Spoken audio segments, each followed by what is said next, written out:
Good morning, welcome to Empower today on this, the 4th of May, a Monday. I hope that you've had a good weekend filled with the light of Jesus. And we were looking at Jesus being the light of the world yesterday. Today is a favourite day for many geeks, human beings. They love to say, may the 4th be with you, because it's May the 4th, and May the Force comes from Star Trek, or one of those, which one is it? Star Wars, that's it. You can really offend those people. If you link up Lord of the Rings and Harry Potter and Star Trek and Star Wars all together and misquote them, they go mental. They cannot stand it. It has biblical proportions for them.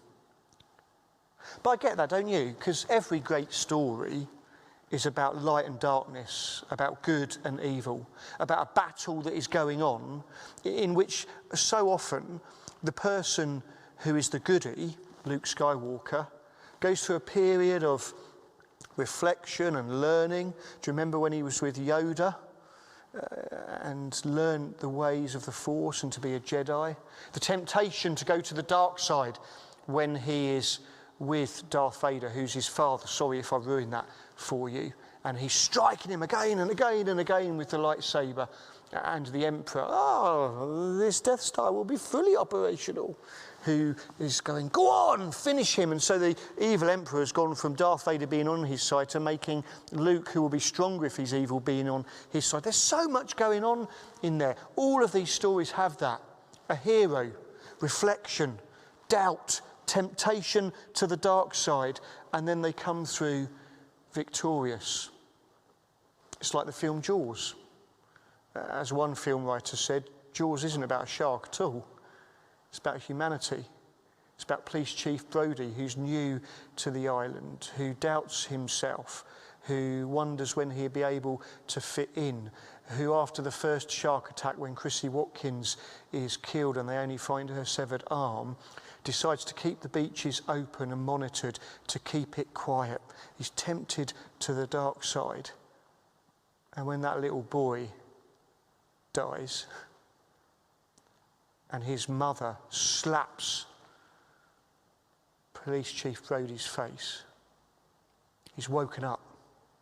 And he gets Quint, and he gets Matt Hooper, the marine biologist, and they go on Quint's back, and they go out and they search for the shark, and in the end, kill it. And it blows up.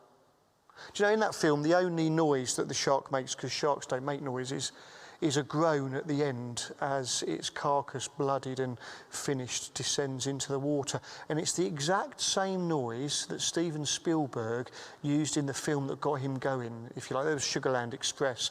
But the film The Duel, which is about a lorry that chases a man, and the man has to overcome the lorry. And when the lorry goes over into the pit, it makes a groaning noise. And Steven Spielberg used that same noise to tip his hat to the film that got him there, but also to give some finality and defeat to the dark side. We can get so caught up in who is the baddie, Darth Vader, the shark, whoever's the baddie in Harry Potter, Mum Smigglesworth probably, or something like that. And we can forget that there's a bigger battle going on. Paul, in his round-robin letter to the Ephesians, I say round-robin because when he sent out other letters with his postman Tychicus would also take along a copy of Ephesians and read that alongside Philemon or Philippians or Romans or whatever it was. Because I think Ephesians was Paul's kind of foundational letter. If you don't get everything else, please understand this. And at the end of the letter, after he's given us so much about how brilliant Jesus is, and then so much about how we live practically as husbands, as wives, as leaders, as workers, all those kind of things, he says in chapter 6, verse 12, these words: "For our struggle is not against flesh and blood, but against the rulers, against the authorities, against the powers of this dark world, and against the spiritual forces of evil in the heavenly realms." What Paul is saying is, I think, your battle is so much bigger than what's in front of your eyes. I know your boss gets up your nose. I know your situation at home is tough. And he's not belittling those, but he is saying there's a bigger battle going on, a battle against what theologians call systemic sin, systems of sin. We so often just focus on individual sins, individual ways of missing the mark. That's what the Greek word sin means. It means to miss the mark, to try and do something and not quite do it. And he says that the rulers and the authorities, those systems of sin, they're your bigger battle than the flesh and blood of the situation that's going on in front of you now. And boy, don't we feel that at the moment in this world? As we look at the world around us and we've paused and we've had a chance to think, actually, is the way we're living as humanity as good as it could be? Why are so many people of ethnic minorities, why are so many people who are financially poorer being hit harder by COVID-19? Is there something wrong in the way we're living as a planet? Because our battle isn't just against flesh and blood. It's against rulers and authorities and against powers in this dark world and spiritual forces of evil. You meet some people and say, oh, don't worry about all that stuff about evil and about the devil. It's make-believe. It's as real as Darth Vader is a real being. I don't believe that. I think that's what the devil wants us to believe. He wants us to believe that he doesn't exist so that we don't focus on him.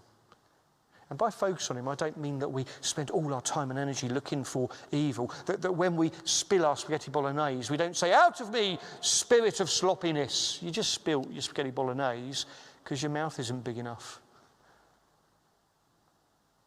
But there is evil out there, just as sure as there is in me and in you when we do things that are wrong. And that's where our battle is. How do we fight that battle? By relying on God. By coming to God, Father, Son and Holy Spirit in prayer, through reading the Bible, just a bit every now and again, every day. Dip in, read something, allow God to speak to us so that we can be on the side of God. With the Rebel Alliance, I think it would be in Star Wars. With the goodies at Hogwarts. Not with the Borg in Star Trek. On the Orca boat with Quint and Matt Hooper, overcoming evil. May the 4th be with you, but more importantly, may you know Jesus with you. Stay safe.